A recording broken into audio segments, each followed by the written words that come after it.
Hello, hello. Can everyone hear me? That sounds like David.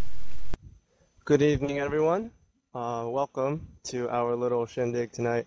Doug, thank you for coming out here. We were looking forward to speaking with you tonight about, anything really, your suggestions, what you want to see about the movement in the future, in the upcoming, month, year, 10 years, whatever. And so today we have the tri-state area coming out. We have Pennsylvania, New Jersey, and New York, and we're hoping to, get the chance to talk with you and see what's up, and you'll get a chance to hear about us and what we've done so far on our end as the regional state chapters. So, I guess, Doug, would you like to introduce yourself? Sure. First, thank you very much for inviting me to join in on your little tri-state conference call or whatnot. I hope we end up having 50 people, logged into this thing. That'd be really awesome. And for anybody who doesn't know me, my name is Douglas Mallette. I am a systems engineer with the Space Shuttle program here in Houston, Texas. Um, I am the guy who made the video Awakening, Our Technical Reality. I gave a lecture to the Houston Humanist Group, which is also on my YouTube channel. In fact, in a second here, I will post the link to my YouTube channel for anyone who doesn't know at where it is or how to get to it. I have a lot of videos up there that I've uploaded. Awakening is 30 minutes long. Our Technical Reality is 55 or so minutes long. That basically showcases all of the technology that really does exist today to prove the point that we have the capability to provide abundance, but we are self-restricting our capability of using the technology to provide abundance. Um, Awakening is an historical breakdown of basically when the tide started to turn from manual labor to industrial labor to technological labor, and goes up to the point of breaking down output by calorie. A lot of people really like that, as to how much we can do now versus how much we could do in the past, and the disparity between the two systems of monetary economics versus resource-based economics. And I have short videos on there and things like that. But in a nutshell, I seem to be growing. This wasn't on purpose, but it's just kind of happened. I seem to be growing as a somewhat popular voice for the movement. Jacques and Roxanne wanted me, and now it's happening, that I am going to Switzerland from August 3rd to the 10th as a representative of the Venus Project at an international convention that they're having there on sustainability and technology. And so I'm going there because they're on their world tour. The conference wanted them. Instead of them going, they wanted me to go. So because I'm probably the most senior technical background person that knows how to speak to the public.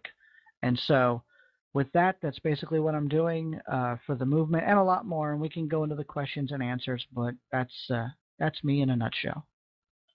Great. Thank you so much for the introduction, Doug. And generally, I think everybody has been following a lot of your stuff and is really hyped up and excited to be able to speak to you. And for those of you who haven't met or haven't looked through Doug's stuff, they're really inspirational and provide a lot of information and insight into how the future could be with our help. So, does anybody want to? I know, Doug, you mentioned you have a couple points that you might wanted to bring up. So we can do that, or if anybody has any questions, we can do that. Sure. I was thinking, well, one of the things you had asked me was, what can we do as chapters and things of that nature, and all the chapters. And I guess it depends on who you have at your disposal, what the talents are, what you're capable of. I mean, not every group is going to have engineers and stuff. It really depends on your social makeup and your subject matter expertise. Everybody brings something different to the table. But I think something that we should start doing, and we're working on this in the Houston chapter. I really brought this to the attention of our Houston chapter group at the last meeting I went to last week was um, in England they have that taxi, and I can think of no better way to passively advertise the Venus Project than to do an art car of a similar scope. And if at all possible, work with schools, your universities and colleges or whatever, to retrofit or turn that car into an electric car. And then just hand it from member to member, quite literally pass the car around and have it make sure that it's always parked in conspicuous, obvious places, and basically just cycle it around the city. Now, yeah, that's going to take some time. I'm not saying that's something that should be done, tomorrow, but to pool the resources, to actually, as much as we love to say we want to live in a world without money, and that's great, we need money to make these things happen. You need to use money to kill money. That's what I say all the time. And so we need to pool resources and get donations and funds from people to get a car, fix the car, paint the car, convert the car, whatever the case may be, in order to start doing things like that. Now that's kind of a high cost, option. Not a lot of chapters might even be able to pull that one off, but it's something people should consider.